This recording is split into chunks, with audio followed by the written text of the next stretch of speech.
I was born and raised in Mexico and moved to the States when I was 14 years old. A lot of times I tell people when you are born in Mexico, you are handed a football team and a religion, in my case Catholic. So I was raised in the Catholic religion, and Michael and I both spent a lot of time there. We got married in the Catholic Church. By the grace of God, some friends kept pursuing us. We knew we were going to want to have kids one day, and we knew that it was important to not just be the two of us talking to our child about God. We knew that we wanted a community. We had both said, well, let's go check out New Life. Kind of close, and we'll go check it out. Everyone was genuinely friendly and outgoing and wanted to welcome us in. And it wasn't long thereafter I told Denise, I says, this is something that I think we found our church, and it was the first one that we had explored. And I said, not only that, but I want to get involved. I want to start helping somehow. And then we found the security and medical team, and that kind of spoke to me. And children's ministry just was biblically based. It was not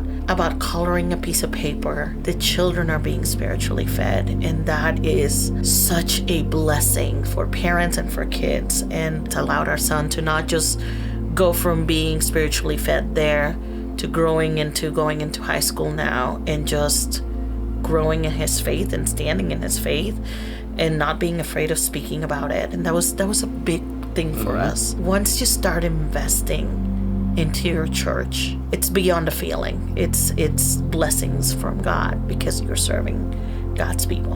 We intentionally waited to have kids for a while, and then when we did start trying, there were issues with infertility. Finally did get pregnant and had a miscarriage. And that was probably the first really tough thing for both of us. Having the miscarriage and kind of going through all those emotions, what really stood out to me in God is just like he took that desire for a baby off of my heart and he said, no, I just want a family for you. Moved to Tucson, didn't know anyone. We were in the process of getting certified for adoption, and none of that was happening. Amy got a job offer. I started substituting at a school called Push Ridge, and they're like, hey, you might want to apply for full-time next year. We got certified to adopt, and just less than a month later got matched with the boys. All of that happened in such a short time after what seemed like a long time of waiting. But that, of course, has led to our family now. I've always tried to get plugged in with the children's ministry at churches, and usually it's been with the nursery, and this is kind of the first time that the need was in elementary, and I'm like, okay, and then now we have 2 elementary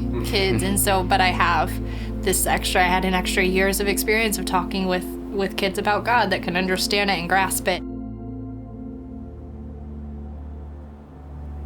That we were getting some doctor stuff done, and they said, well, Denise, you have some issues. You may have HIV. Thankfully, it turned out to be a false positive.